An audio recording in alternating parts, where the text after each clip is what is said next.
Okay, this is a stupid idea. I'm not looking forward to this. Oh, this is going to take a long time.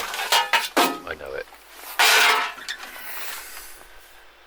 But that's what YouTube's about, these stupid challenges.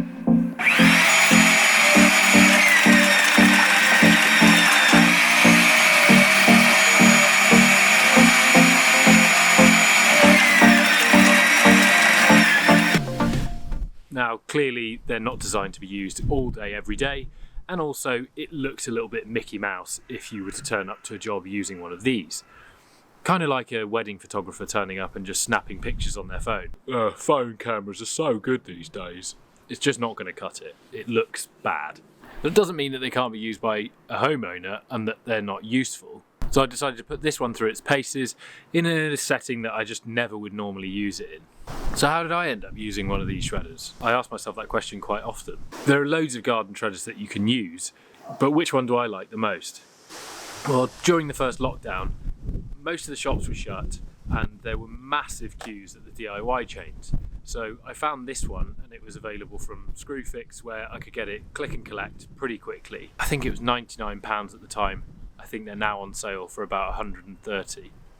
So it was a lot cheaper than, say, the Bosch models, which were, even on eBay, selling for several £100s second hand.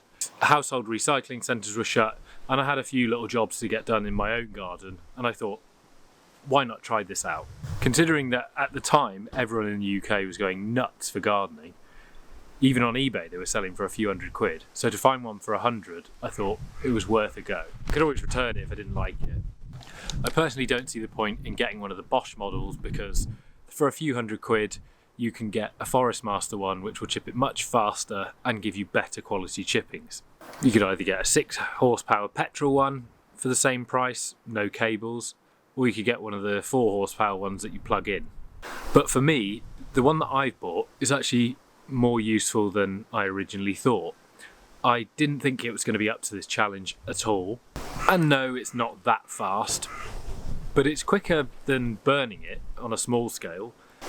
And it's actually more enjoyable than using a noisy shredder, because although it takes a little bit longer, you can put your music on and you're much more popular with the neighbours rather than running a chipper for ages, which they get pretty tired of quickly. As do not being able to open the windows because you keep having bonfires, and not being able to hang washing on the line. The reason why I don't own a petrol one is because of the servicing. It's another tool that you need to get seals changed on, change the fluids, air filters, spark plugs. It's just another thing to worry about. So for the amount of times that I would use them, I just hire them if I need it for chipping a lot of waste. Got another video on that if you want to see that. But in this case, it's not always about how you can do the job fastest. It's sometimes about how you can do it in the most enjoyable way. Sometimes I want an excuse to get outside and do some fairly repetitive work. So this kind of ended up turning into a bit of a long meditation. And for the sake of an hour that it took me to put all of this waste through, that I could then leave it on site, I didn't have to drive to a recycling centre or a commercial tip to tip it. And if you go to a commercial one, then I still have to pay a bit. So overall, it was still better than doing that. And it got through half a van full within an hour. And for the price, I'm actually pretty impressed with this. It crushes branches rather than a spinning blade mechanism. And if you're ever going to use one of those spinning blade ones for soft, fleshy, leafy material, then I would just leave it on the ground in a pile and stick the lawnmower over it. It's miles easier than loading it into the tiny chutes of these things, which will drive you nuts. It's really light and it's pretty easy to store. It's also not orange, which in the landscaping business means steal me. Thieves just see that high contrast orange and they know that the kit's expensive, and it goes really fast. As soon as you take your eye off it, someone's in there. So an unexpected positive on that. No one's going to nick this. Although the chippings go through it more slowly than a bigger chipper, because it's light, you can actually move it to where the brash is rather than the other way round, which means there's a lot less handling, and so you can factor in that time too. So for small jobs, it's actually sometimes quicker to use this than it would be to have the effort of going and collecting a big chipper from storage, loading it into a van, taking it there.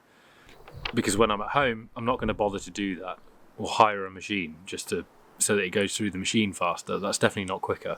So overall, it's well worth having for me, and I think it's worth having for anyone with a medium-sized garden. If you only ever use it a little bit, it's a perfect way of preparing your woody material for your compost pile or for using to mulch paths. It doesn't produce the fine chips that you get from a proper chipper, but it's definitely much more manageable than lots of piles of brash hanging around, so that you've got enough to justify hiring a chipper for the day.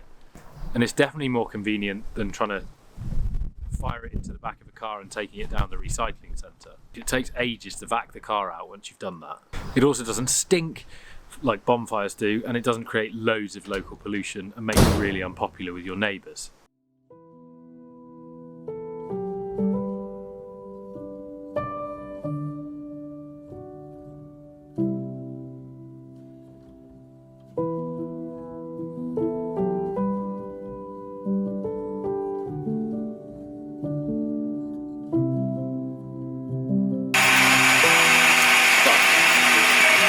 If you want to turn these chippings into compost that will help you grow the healthiest plants you've ever seen, then I've got a way of doing that quicker than you've probably made it before, using free materials. I actually used an adapted fridge. That's in this video, and I'll see you there.